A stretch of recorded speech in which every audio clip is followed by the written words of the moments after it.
નમસ્કાર, આપ જોઈ રહ્યા છો નિર્ભય ન્યૂઝ અને હું છું આપની સાથે રિદ્ધિ। આજે જે રીતે સ્થાનિક સ્વરાજની ચૂંટણીના પરિણામ આવ્યા છે, આ વખતે કોંગ્રેસે જેટલી ફાઇટ નથી આપી એટલી ફાઇટ તો વધારે આમ આદમી પાર્ટીએ આપી છે। મારી સાથે અત્યારે કરસનદાસ ભાદરકા જોડાયેલા છે। કરસનદાસ બાપુ, નિર્ભય ન્યૂઝમાં આપનું સ્વાગત છે।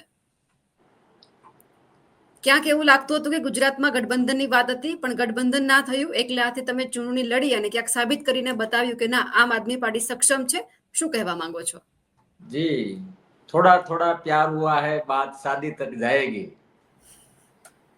અમે એકલે હાથે લડ્યા એનું કારણ તો ઘણું બધું છે કે અમે એવું ઈચ્છતા નહોતા કે જે 100-125 વર્ષ જૂની પાર્ટી છે, પાર્ટી ને લાગેલા દાગ, એની નફરત, એના કૌભાંડો, એના ખોળામાં બેસીને અમે અમારો પવિત્ર ખોળો ખરાબ કરવા નહોતા માંગતા। એટલે અમે એકલા હાથે લડ્યા અને અમને જે રિઝલ્ટ મળ્યું, અમારી આશા ઘણી હતી અને આશા તો દરેક વ્યક્તિને, સંગઠનને, કોઈ પણને હોય, એ પ્રમાણે અમને રિઝલ્ટ નથી મળ્યું। પણ અમારા યોદ્ધાઓ જે તાકાતથી લડ્યા, કારણ કે ઇલેક્શનનો તમને પણ બેન અનુભવ છે, અમારી પાસે પૈસા નથી, બીજેપી જેવું અત્યારે હાથમાં સંગઠન નથી, એમ છતાંય અમે જે તાકાતથી, જોશથી, ધાક ધમકી, પ્રેશર, રૂલિંગ પાવરનો મિસયુઝ, બીજેપીએ બધી જ રીતે તન મન ધનથી અમને હેરાન કરવાના પ્રયત્નો કર્યા અને તન મન ધનથી એના લોકોને મદદ કરવાની પેલી કરી, એમ છતાંય અમે 35+ આવ્યા છીએ। જે આમ જોઈએ તો એવું લાગે કે એટલી જીતમાં કેમ એટલો આનંદ છે, પણ શરૂઆત, જેમ આપણે બાળક હોઈએ ત્યારે આપણા મમ્મી પપ્પા આપણે સાયકલ લઈ આપે તો એ સાયકલનો આનંદ મોટા થઈને મર્સિડીઝ જેટલો, મર્સિડીઝમાં એ આનંદ નથી હોતો એટલો સાયકલમાં હોય છે। એમ ગુજરાતની જનતા અમારા મા બાપ છે અને સાયકલના સ્વરૂપમાં અમારો જે ઉત્સાહ વધાર્યો છે એ અમે માથે ચડાવીએ છીએ અને અમારો ઉત્સાહ ભવિષ્યમાં વધુ કરીશું। આ લોકો જે પણ કંઈ ન કરવાનું, લોક હિતમાં નહીં હોય એવું કંઈ પણ કરશે અને ખાસ જે વચનો આપીને એ લોકો એટલી સારી બહુમતી લાવ્યા, એ વચનમાં ક્યાંય કાચા પડશે તો પબ્લિકનો, લોકોનો, ગુજરાતની જનતાનો અમે અવાજ ઉઠાવીશું અને તાકાતથી લડીશું અને લોકોના હૃદયમાં ખૂબ સારી રીતે અમને સ્થાન મળે એવા પ્રયત્નો અમારા બેન હંમેશા હશે। જી, ઘણી બધી જગ્યા પર તો હવે એવું લાગે છે કે તમે વિરોધ પક્ષમાં બેસવા માટે પણ તૈયાર થઈ ગયા છો। તમને ત્યાં સારી લીડ છે। હા, માનો કે કરજણ વાળી વાત હોય, સલાયા વાળી વાત હોય, અને અમે નથી બેઠા, લોકોએ અમને પ્રેમ કર્યો છે। મેં વાત કરી ને કે ધીમે ધીમે લોકો અમને પ્રેમ કરવાનું શરૂ કર્યું છે, જે અમારો ઉત્સાહ વધારે છે। અમે મહેનત કરીશું અને વિરોધ પક્ષ પણ ખૂબ મહત્વનો છે। ભલે બીજેપીની સાયકોલોજી અને બીજેપીની આઈડિયોલોજી વિરોધ પક્ષને ખતમ કરવાની છે, પણ લોકશાહીના હિત માટે, રાજ્ય અને રાષ્ટ્રના હિત માટે વિરોધ પક્ષ સફળ હોવો ખૂબ જરૂરી છે, કારણ કે એ લોકોનો અવાજ બને છે અને વિરોધ બિલકુલ। પક્ષ કેવો હોય એ રાજ્યને અમે બંને જગ્યા પર તાકાતથી બતાવીશું। અને અમે એ બહુ સારી રીતે જાણીએ છીએ કે વિરોધ પક્ષ એટલે સામેવાળો કોઈ પણ કામ કરે એનો વિરોધ કરવો, એ અમારી આઈડિયોલોજી નથી। પણ જે વચનો આપ્યા છે, જે કઈને લોકો પાસેથી મત લીધા છે, જે કઈને લોકોનો પ્રેમ મેળવ્યો છે, એમાં ક્યાંય પાછા પડશે તો અમે એક આગવું ઉદાહરણ ઊભું કરીશું કે વિરોધ પક્ષનો ધર્મ શું છે અને અમારો ધર્મ અમે તાકાતથી નિભાવીશું। અને અમારા જે ચૂંટાયેલા લોકો છે એ સિંહ જેવા છે, ખાલી એ બે જગ્યાએ નહીં, કોઈ પણ નગરપાલિકામાં અમારો એક સાવજ બેઠો હશે ને તોય અમને ભરોસો છે કે ન થવાનું કંઈ પણ થશે તો નગરપાલિકાને સ્ટોપ કરવાની સક્ષમતા અમારા ચૂંટાયેલા એ વ્યક્તિમાં છે, અમારી પાર્ટીમાં છે, અમારી આઈડિયોલોજીમાં છે, અમારા એક યોદ્ધામાં છે, એનો અમને ભરોસો છે। અને ખાલી બોલવા ખાતર નહીં, નજીકના ભવિષ્યમાં અમે કહીશું। અને ક્યાંય પણ ન કરવાનું બીજેપીએ કર્યું, ક્યાંય પણ જે બોલ્યા છે એ ન કર્યું તો અમે તમારા જેવા મીડિયાના માધ્યમથી લોકો સુધી પહોંચાડવાનો પ્રયત્ન કરીશું કે અહીંયા કંઈક કાચું કપાય છે, લોકશાહીનું હનન થઈ રહ્યું છે। એ બધું જ જે ગુજરાતીઓના હિતમાં છે, જે લોકોના હિતમાં છે, અમારાથી અમારો પોતાનો ધર્મ સમજીને અમે અમારો ધર્મ નિભાવીશું। જી, બિલકુલ। એટલે ક્યાંક એક વાત એવી હતી કે થાનગઢમાં આ વખતે આમ આદમી પાર્ટી કમબેક તો શું કહી શકાય, તમે આવો છો તો એ સારું કહેવાય, લીડ છે, પણ તમે હારી ગયા છો। રાજુ કરપડાને પણ અમે સાંભળ્યા કે હા, કે અમે હારી ગયા છીએ પણ અમે જબરદસ્ત ફાઇટ તો આપી છે।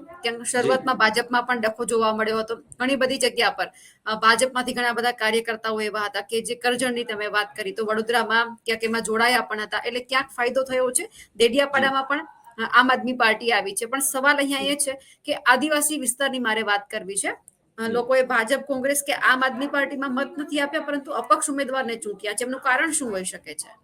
ત્યાં તો એમાં ચૈતર વસાવાનો ખૂબ દબદબો છે। જી, જયારે અપક્ષ જીતતા હોય છે ત્યારે એમાં વ્યક્તિ વિશેષ થતું હોય છે। આપણે ત્યાં તો વિધાનસભાઓમાં પણ અપક્ષ જીતે છે એવા દાખલાઓ બનેલા છે। એમાં કોઈ વ્યક્તિનું વ્યવસ્થિત રીતનું વાવેતર હોય એવું બની શકે. અને આપણી પ્રાઇમરીમાં આવતી ને કે 2 ના ઝઘડામાં ત્રીજું ફાવી જાય, એમાં 3 ના ઝઘડામાં ચોથું ફાવી જાય, એ બને. અને વિધાનસભામાં પણ જો આવું બનતું હોય તો સ્થાનિક સ્વરાજ્યની ચૂંટણીમાં આ બને એ સ્વાભાવિક છે, એ ચિંતાનો વિષય નથી. અને એનાથી વિશેષ જ્યારે અમારી હાલત જે ગુજરાતમાં છે બેન, એ બાબતે અમે વિચારીએ તો મેં કહ્યું ને કે 35 લગભગ આ પેલો એવો આનંદ હશે કે 35-40 સીટો ખાલી જીત્યા હોય, અને એમાં જો એટલો આનંદ હોય એ ખરેખર સ્વીકાર્ય નથી, લોકોને ગમે નહીં. પણ અમને એ ખબર છે કે શરૂઆત થઈ છે, આપણે 1 થી 1 લાખે જવું હોય તો પેલા 1, 2, 3 એ રીતે ગણવું પડે. એમ ક્યાંક ને ક્યાંક અમને સ્વીકારવાનું શરૂઆત લોકોએ કરી છે, એનો અમને આનંદ છે. અને એ આનંદથી મોટામાં મોટો ફાયદો જે મેં આગળ વાત કરી એ પ્રમાણે અમારો ઉત્સાહવર્ધક વસ્તુ છે આ. અમારો ઓલરેડી અમે જે આંદોલનો કર્યા, અમે જે વિરોધ કર્યા, એનાથી તમે અજાણ નથી, ગુજરાત અજાણ નથી. અમે જે કંઈ કર્યું એ તાકાતથી કર્યું. અમારું રિઝલ્ટ માનો કે ઇકોઝોન માટે અમે તાકાતથી ફાઇટ આપી. બોરવાવ તાલુકા પંચાયતની ચૂંટણી હતી, ત્યાં અમારો ઉમેદવાર જીતી ગયો. એ બધા આંદોલનો એ કઈ જીતવા માટેના નથી હોતા, લોકોનો અવાજ, ખેડૂતોનો અવાજ, ગરીબ મધ્યમ વર્ગ નાના લોકોનો અવાજ અમે ઉઠાવ્યો છે. તો આ રિઝલ્ટ જે અમને મળ્યું છે ને, એ જે અમારો ઉત્સાહ હતો એમાં અનેક ગણો વધારો કરશે. કરે બીજેપી કઈક ભૂલ, કરે લોકહિત ના હોય એવું કોઈ કામ બીજેપી કરે, એવી કોઈ પણ વાત કે જે એને ચૂંટણી પહેલા બોલ્યા છે ને હવે એ વાતમાં કઈ ફેરફાર કરે, ડંકાની ચોટ ઉપર અમે તાકાતથી વિરોધ કરીશું. અને મિનિંગફુલ વિરોધ હશે. હું ફરીથી કહું છું કે અમે એ આઈડિયોલોજીમાં માનતા નથી કે વિરોધ પક્ષમાં છીએ એટલે બસ કામ વિરોધ કરવું. અમે તો એ રાજનીતિમાં, એ હકારાત્મકતામાં માનીએ છીએ કે દુશ્મનનો પણ સારો ગુણ હોય તો એ ગુણ અમારે શીખવાનો. હું માનો કે બીજેપી અમને બિલકુલ નથી ગમતું, એના કેટલા બધા કામો છે, એ આજનો વિષય નથી. પણ એનું જે બૂથ લેવલનું મેનેજમેન્ટ છે એ સારું છે, ભલે વિરોધી છે તો એમાંથી શીખવા જેવું છે. મારો કહેવાનો મતલબ અમારી હરીફાઈ હકારાત્મક છે, અમે દુશ્મનોમાંથી પણ શીખીએ છીએ. પણ વિરોધ પક્ષ તરીકે અમારી ભૂમિકા બીજેપીને ઘોડાગાડીના ઘોડાની જેમ જે સીધું જ ચાલવું પડે લોકશાહી ઢબે, એ રીતે ચાલવા માટે અમે મજબૂર કરીશું. ને એનો ફાયદો ગુજરાતની જનતાને થશે. અને એને લીધે ગુજરાતની જનતાનો અમારી પાર્ટી તરફનો, અમારી આઈડિયોલોજી તરફનો પ્રેમ વધશે, એ અમને ભરોસો છે. જી. પણ બાપુ, તમને એવું ના લાગ્યું કે જો આ વખતે ગઠબંધન થયું હોત તો વધારે તમને ફાયદો રહેત આમ આદમી પાર્ટીને? જી, ગઠબંધન થયું હોત તો સીટો વધત, એ એક્સેપ્ટેડ, સ્વીકારત, એ હું 100% સ્વીકારત. પણ મારે વ્યક્તિગત બેઝ પર પણ હું કહી શકું અને પાર્ટી બેઝ પર પણ કહી શકું, અમે બેન લાંબી રેસના ઘોડા છીએ. ટૂંકા ફાયદા માટે લાંબુ નુકસાન સહન ના કરીએ.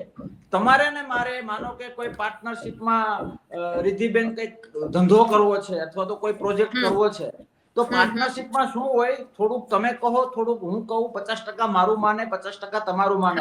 પણ રિદ્ધિબેન જેટલું કે એટલું બધું હા, અને બાપુ કે એ બધી ના, તો એક પાર્ટનરશિપ તો એ રીતે ના થાય. બીજી, તમારી કંપની 100-125 વર્ષ જૂની હોય, તમારી પ્રોડક્ટ બદનામ થયેલી હોય, તમને દાગ લાગેલા હોય, તમને કૌભાંડો કરેલા હોય, તમે તમારા ઘર બનેલા હોય, ધર્મ બાબતે તમને નફરત મળેલી હોય, પબ્લિકે તમને નફરત કરેલી હોય, અને પછી હું તમારી સાથે જોડાવ તો હું શા માટે તમારી નફરતને સ્વીકારું જે લોકો તમને નફરત કરે છે?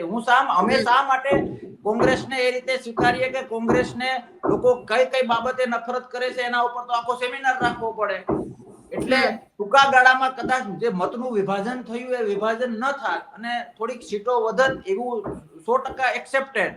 પણ લાંબે ગાળે અમને નુકસાન થાત. લોકો તો એ જ વિચારત કે બધું ખીચડીમાં ઘી છે, બધું એકનું એક છે, ખાલી આ રીતનું કરે. પણ અમે અમારા કાંડાના જોરે, અમારી આઈડિયોલોજીના જોરે, અમારા યોદ્ધાઓ કાર્યકર્તાઓને જોરે એકલા હાથે એટલું પાર પાડ્યું છે. અને ભવિષ્યમાં, મેં હમણાં જ એક જગ્યાએ ડિબેટમાં કહ્યું હતું કે અમને આનંદ છે, ભલે અમે અત્યારે જંગલમાં છીએ બેન, પણ અમે લંકા તરફ જઈ રહ્યા છીએ. ધીમે ધીમે હનુમાન દાદા પણ અમારી સાથે જોડાશે, સુગ્રીવસિંહ પણ અમારી સાથે જોડાશે. કહેવાનો મતલબ, તાકાત વાળા માણસો જોડાશે. મારા શબ્દો તમે યાદ રાખજો, તમે કે અમે રાવણ વધ કરીશું અને તાકાતથી ગુજરાત અને દેશમાં રામ રાજ્ય લાવીશું. અમારો ભરોસો છે અમારા કાર્યકર્તાઓ ઉપર, ગુજરાત અને દેશની જનતા ઉપર અમારો ભરોસો છે. અને સત્તાની અમારે કોઈ ઉતાવળ નથી. જલ્દી હૈયારું કરીને નફો લઈ લેવો, તમે જે હમણાં પાર્ટનરશિપની વાત કરી, જલ્દી હૈયારું કરીને બીજા, કહેવાનો મતલબ અમારે બે બહુ પોઝિટિવ વસ્તુ છે. અમે કોઈને પાડી દેવામાં નથી, અમે ખુદને મોટા કરવામાં છીએ. અમને કોઈની હારનો આનંદ રાક્ષસી આનંદ નથી હોતો, અમને અમારા જીતનો આનંદ છે. અને હું અનેક વખત કહું છું કે કોઈની હારનો, માનો કે તમે અને હું લડ્યા ને તમે મારી સામે હાર્યા, એ હારનો આનંદ જો મને હોય ને તો હું રાક્ષસ કહેવાઉં. પણ મારે દેવી તત્વ તરીકે ધર્મના અનુસંધાનમાં મારે મારો જીતનો આનંદ લેવો જોઈએ. જે બીજેપી શું કરી રહી છે, હારનો, સામેવાળાની હારનો આનંદ લઈ, જે દાનવ તત્વ છે, અમે એમાં નથી માનતા. એટલે કોનો સાથ લેવો ના લેવો અને કેમ તાત્કાલિક બધું મેળવી લેવું, અમે એમાં છીએ નહીં. અમે સત્તા લાલચુ પણ બિલકુલ છીએ નહીં. ફટાફટ સત્તા મળી જાય ને સત્તાનો મિસયુઝ કરીને સ્થાનિક સ્વરાજ્યની ચૂંટણીમાં જે બીજેપીએ સામ દામ દંડ ભેદ 100 રૂપિયા વાપરવાના હતા, અહીંયા લાખ રૂપિયા વાપર્યા. જ્યાં 3 રૂપિયાનું માન આપવાનું હતું, અહીંયા ડુપ્લિકેટ 33 ગણું માન આપ્યું. આ બધું એક જે નેગેટિવ પોલિટિક્સ કહેવાય ને, એ બધું કર્યું. અમે એમાં નથી. અમે બસ માત્ર અને માત્ર ગીતાના સિદ્ધાંત પ્રમાણે કર્મ કરો, લોકો માટે કરો. 1 વાર કરો, 2 વાર કરો, 5 વાર કરો, 10 વાર કરો, ક્યાં સુધી સામેવાળાના પ્રભાવમાં. અમે પણ કરશનદાસ બાપુ, પણ મારો સવાલ એ છે, તમે જે વાત કરી કે રામ રાજ્યની, તો ભાજપ જે કરે છે એ રામ રાજ્ય માટે કામ નથી કરતું. અને બીજો સવાલ, તમે કહ્યું કે સત્તા જાળવી રાખવાની વાત, તો દિલ્હીમાં તો સત્તા જતી રહી છે, તમારા હાથમાં હતી અને જતી રહી છે, તો પછી ગુજરાતમાં આવ્યા પછી કઈ રીતે જાળવી લેશો તમે? જી, સત્તા જતી નથી રહી. સત્તા લોકોએ આપને મત નથી આપ્યા, હાવ સિમ્પલ ભાષામાં. એટલે આપણે સીટો ઓછી આવી ને આપણે જે રૂલિંગ ગવર્મેન્ટ હતી એની આખો અલગ વિષય થશે કે કઈ રીતે. રિદ્ધિબેન, તમે 100 ટચનું સોનું હોવ, પણ હું સતત કીધા કરું કે રિદ્ધિબેન લોખંડ છે, રિદ્ધિબેન લોખંડ છે, કટાઈ ગયેલું લોખંડ છે, કટાઈ ગયેલું લોખંડ છે, તો એક મેસેજ માર્કેટમાં ખોટો જતો હોય છે. એમ હું અનેક વખત કહી ચૂક્યું છું કે દિલ્હીમાં અમને ખોટી રીતે બદનામ કરવામાં આવ્યા છીએ. અને હું તો એ પણ ઘણી વખત કહું છું, જે આજના કામનું નથી, કે ગામડાઓમાં અને ખાસ કરીને આમ લોકોમાં તો એક એવી કહેવત છે કે ભાઈ રાજકારણમાં હોય ને એકેય પાર્ટીનો માણસ સારો ના હોય. આ એક પબ્લિક ટોક છે. હું જાહેર સભાઓમાં બોલું છું કે અમે દૂધે ધોયેલા નથી, પણ ડંકાની ચોટ ઉપર છાતી ઠોકીને કહીએ છીએ કે બીજેપી અને કોંગ્રેસ વાળા કરતા સારા છીએ. એટલા નિર્દય નથી. અને તમે જે રામ રાજ્યની બીજેપીની વાત કરી, તો મારે તમને બેન પૂછવું છે, તમે પણ કદાચ કોઈ બીજેપીનો પ્રવક્તા કે કોઈ તમારી સાથે આવે તો એને પૂછજો કે રામ રાજ્યમાં બેન દીકરીની જે સલામતી હતી એ આજની ત્યારની કઈ રીતની છે? આર્થિક અસમાનતા જે છે એ કઈ રીતનું છે? જે મેનેજમેન્ટના નામે, ધર્મના નામે માર્કેટિંગ કરવામાં આવે ત્યારે કરવામાં આવતું, એવું તો એના ઉપર પણ સેમિનાર રાખી શકાય, એટલું બધું છે. અને હું અનેક વખત એ પણ બોલું છું કે ધર્મ નિભાવવાનો હોય, ધર્મ પછી કોઈ પણ પ્રકારનો હોય, સામાજિક, આર્થિક, માનસિક, રાજકીય, ધાર્મિક, કોઈ પણ પ્રકારનો ધર્મ હોય એ નિભાવવાનો હોય. ધર્મના નામે હું મારા સ્વાર્થ માટે જો પગથિયા ચડું તો આપોઆપ શાસ્ત્રીક રીતે હું અધર્મી છું. ધર્મ મારા સ્વાર્થ માટે ઉપયોગ ન કરવાનો હોય, ધર્મનું માર્કેટિંગ ધર્મ માટે કરવાનું હોય, મારા સ્વાર્થ માટે, મારા સંગઠન માટે, મારી પાર્ટી માટે, મારી વાહ માટે જો હું એ કરું તો ક્યાંક ને ક્યાંક શાસ્ત્રીક રીતે સનાતન પ્રમાણે આપોઆપ અધર્મી છીએ. તમારો મારો આ જગતના કોઈ પણ વ્યક્તિનો કોઈ પણ ધર્મ હોય તો ધર્મ વંદનીય હોય છે. ધર્મ પ્રમાણે જ જીવવું પડે. અને જો ધર્મ પ્રમાણે ન જીવીએ તો ધર્મની થપાટ જ એવી હોય કે માણસ ઘર ભેગો થઈ જાય. હું એ ધર્મની વાત કરું છું કે રાજકીય ધર્મની જયારે પાર્ટી લઈને બેઠા છીએ તો પબ્લિકે આપને ચૂંટ્યા છે, પબ્લિકે આપને સત્તા આપી છે, તો ધર્મ બેઝ ઉપર એ કરવાનું હોય. વાદ વિવાદ વિખવાદ ધર્મ જોડવાનું કામ કરે છે અને રાજકીય પાર્ટીઓ ક્યાંક ને ક્યાંક ધર્મના નામે તોડવાનું કામ કરે છે. આખો વિષય અલગ થઈ જશે. એટલે ધર્મ શબ્દ અને ધર્મને વાસ્તવલક્ષી રીતે લેવો એ ખૂબ મહત્વનું છે. ને અમને ભરોસો છે કે અમે ધર્મને, બેન માનો કે આપણા સગામાંથી કોઈ બીમાર પડ્યું હોય અને એને ત્યાં આપણે ખબર પૂછવા જઈએ અને આપણે આંખમાં પાણી આવી જાય. તમે મારે ત્યાં મારી માની ખબર પૂછવા આવ્યો, હું એકદમ ગરીબ માણસ હોઉં ને રિદ્ધિબેન ની આંખમાં પાણી આવી જાય, ભારી કરી બાપુ તમારા મમ્મી નું શું થશે, આ તે. તમે જાણે મારા નહીં તમારા મમ્મી બીમાર પડ્યા હોય, એક દુખી થઈ જાવ. એક ધર્મ એ છે. અને બીજો ધર્મ એ છે કે તમે ચૂપચાપ રિસેપ્શન પર આવો છો અને 50,000 રૂપિયા નાખો છો. મને કહેતા પણ નથી, પણ રિસેપ્શનિસ્ટ ને કહો કે બાપુની માં અહીંયા છે, એની સારવારમાં કઈ દખલગીરી ના રૂકાવટ ના આવવી જોઈએ, એની સારવાર કરજો. વાસ્તવિક ધર્મ કયો છે કહેવાનો મતલબ મારો જે આરોગ્ય સાચવે, જે શિક્ષણ સાચવે, જે સીધી લીટીમાં મદદ કરે એ ધર્મ છે. બાકી ધર્મના નામે વાતો વાતો વાતો. હવે ધીમે ધીમે જનતા સમજે છે કે ધર્મ શું છે. આ જગતનો કોઈ પણ ધર્મ હોય અને ખાસ તો સનાતન ધર્મ વાસ્તવલક્ષી શું છે, એમાં કેટલું પ્રેક્ટિકલ છે ને કેટલી ખાલી વાતો કરવાની હોય છે. ધર્મ ક્યારેય ખાલી વાતો કરવાનું નથી શીખવાડતું. ધર્મ પ્રેક્ટિકલ વર્તનમાં ઉતારવાની વાત છે.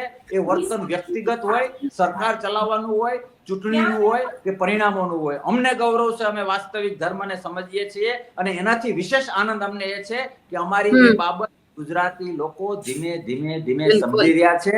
એટલે ફરીથી કહું છું, થોડા થોડા પ્યાર હુઆ હૈ, બાત શાદી તક જાયેગી. જી બિલકુલ કરશનદાસ બાપુ, આપ અમારી સાથે જોડાયા, આપનો ખૂબ ખૂબ આભાર. અમારા અહેવાલને લઈને આપનું શું કહેવું છે કમેન્ટ કરીને ચોક્કસથી જણાવજો. સાથે જ અમારી નિર્ભય ન્યૂઝ ચેનલને લાઇક, શેર અને સબસ્ક્રાઇબ કરવાનું ભૂલશો નહીં. નમસ્કાર.